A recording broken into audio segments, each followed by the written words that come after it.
I was 70 years old when I made my first $1 million. 70. Let that sink in for a moment. Most people my age are worried about their retirement funds lasting long enough. They're cutting coupons, watching their spending, hoping Social Security doesn't run out before they do. And there I was, at an age when society tells you your productive years are behind you, finally hitting a number I had chased my entire adult life. But here's the thing nobody tells you about finally getting what you always wanted. Sometimes the getting teaches you that you were chasing the wrong thing all along. Or maybe not the wrong thing, but chasing it in the wrong way, for the wrong reasons, with the wrong understanding of what it would actually mean when you got there. Stay with me, because this isn't a story about how to get rich. This is a story about the 50 years I wasted not understanding what wealth actually means. When I was 20 years old, I made a promise to myself. I was going to be a millionaire by 30. I had it all figured out. I'd work hard, climb the ladder, make smart investments, and by the time I was 30, I'd be set. I'd have freedom, I'd have security, I'd have respect. That was 1975, and $1 million meant something different back then. It meant you had made it. It meant you were somebody. I wanted to be somebody so badly I could taste it. I came from a family that never had much. My father worked at the same factory for 37 years and never made more than enough to keep the lights on and food on the table. I watched him come home tired every single day, his hands rough, his back bent a little more each year, and I swore to myself that wouldn't be me. I was going to be different. I was going to be rich. So I did everything right, at least everything I thought was right. I got a degree in business. I took a job at a financial services company because that's where the money was. I worked 60, 70 hours a week while my friends were out enjoying their 20s. I missed parties, missed trips, missed opportunities to connect with people because I was too busy grinding. I told myself it would all be worth it. I told myself I was building something. Every sacrifice was an investment in my future millionaire self.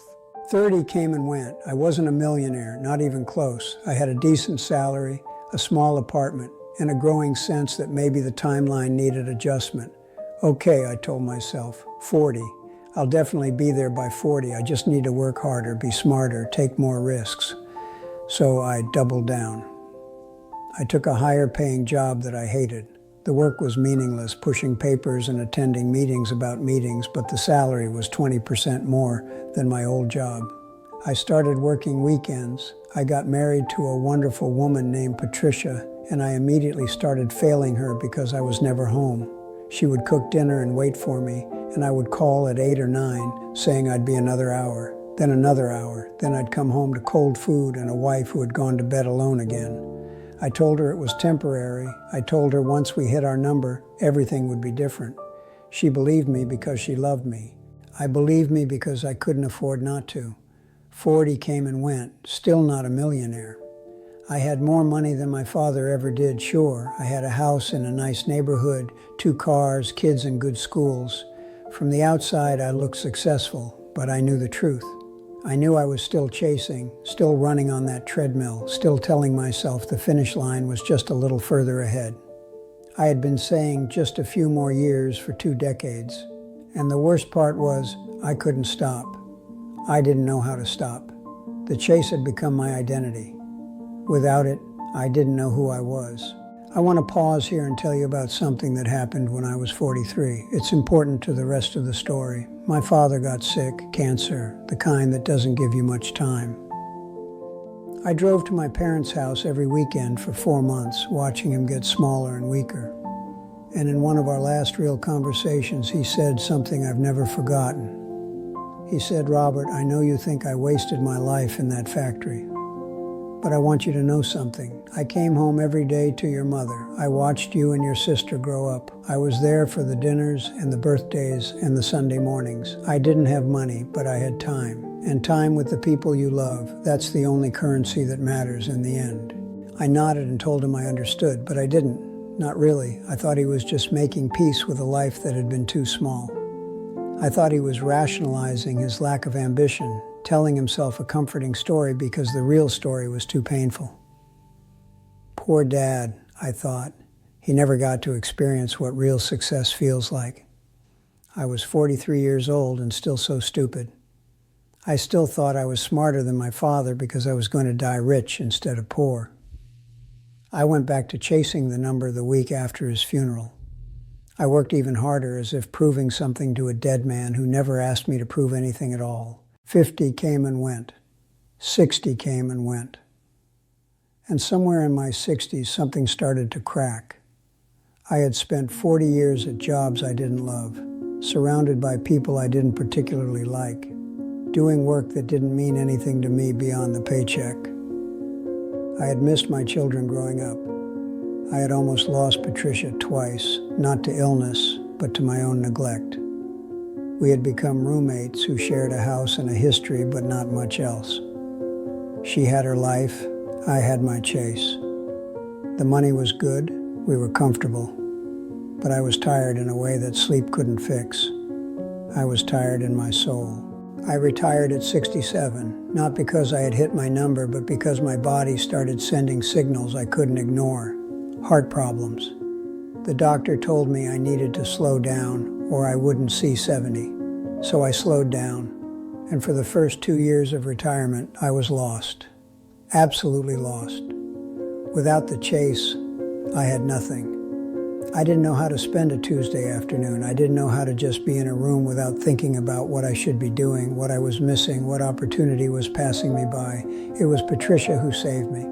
One morning, she sat me down at the kitchen table and said, "Robert, you've spent 50 years running toward something, but you never stopped to ask if it was something worth running toward. You have time now. Maybe use it to figure out what you actually care about, not what you think you should care about, what actually makes you feel alive." I had no idea how to answer that question. I realized I had never asked it, not once in 50 years. I had adopted a goal when I was 20 years old and never examined it, never questioned it, never asked if it was really mine or just something I absorbed from a culture that equates money with worth. So I started experimenting. I started trying things. I read books, not business books, but novels, history, philosophy. I took walks without a destination. I sat on my porch and did nothing. And slowly I started to notice what made time disappear, what made me forget to check the clock. It was building things, not businesses, actual things, with my hands. I had always been handy around the house, fixing small problems, building a deck in the backyard one summer.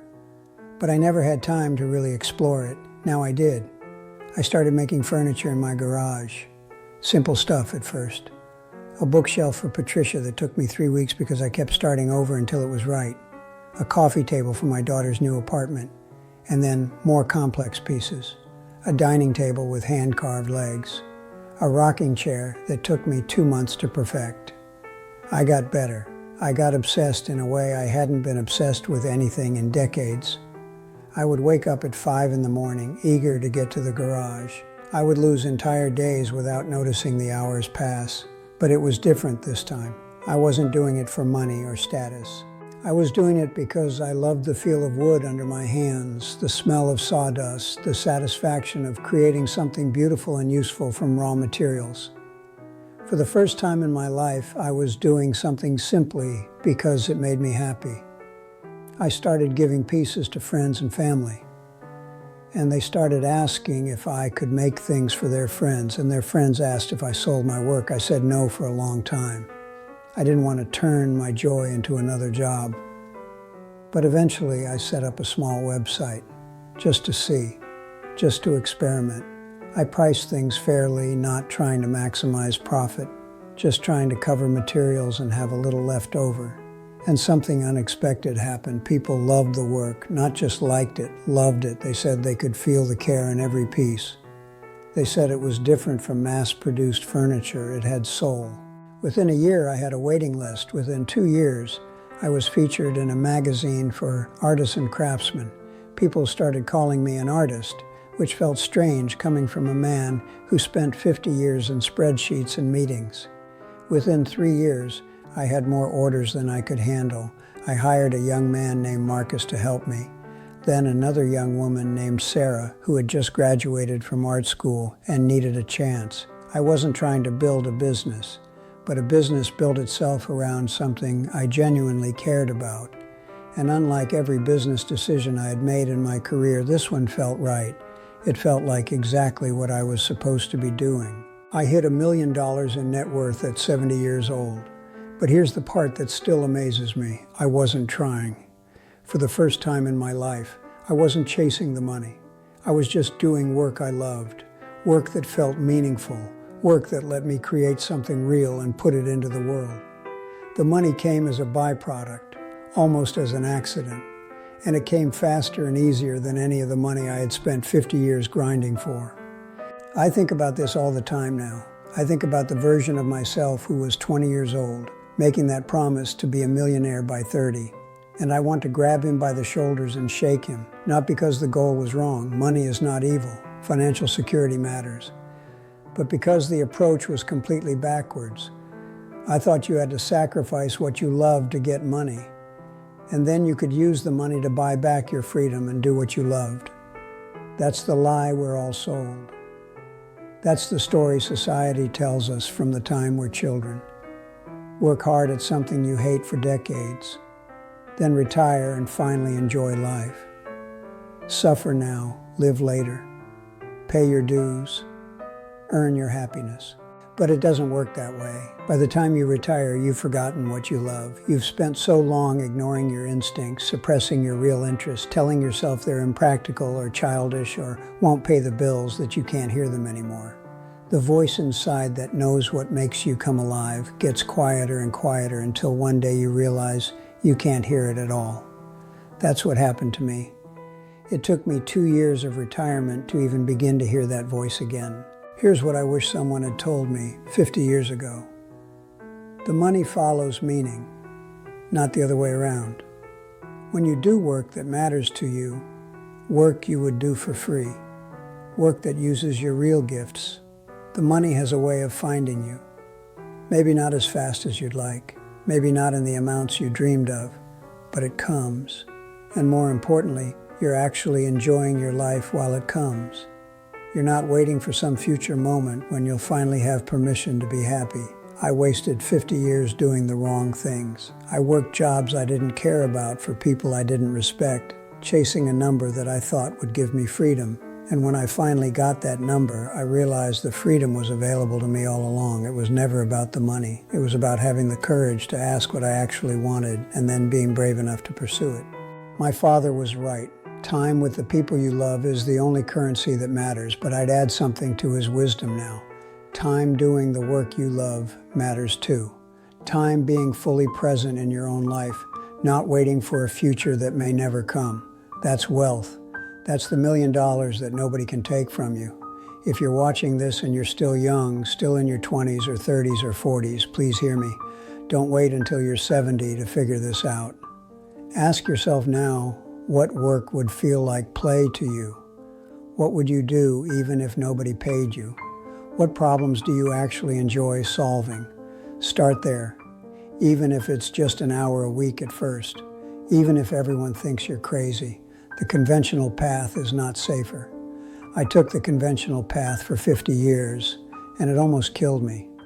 It definitely stole decades of joy that I can never get back. For those of you who are older, who feel like maybe it's too late, I'm living proof that it's not. I started the most meaningful work of my life at 68 years old. I made my first million at 70, not because I'm special, because I finally stopped doing what I thought I should do and started doing what I was actually meant to do. It's never too late to begin, but it can become too late to wait. I'm 73 now. I still go to my workshop every morning, not because I have to, because I want to, because the smell of wood and the feel of tools in my hands makes me feel alive in a way that 50 years in office buildings never did. The money is nice. I won't pretend it isn't. Patricia and I are comfortable in ways we never were before. But that's not why I do it. I do it because I finally found work that doesn't feel like work. And that, more than any number in a bank account, is what I was searching for all along. Thank you for listening to an old man talk about his mistakes. I hope something in this story saves you some time. Ask the question now. What would you do if money wasn't the goal? What would you do if you knew you'd succeed? Start there.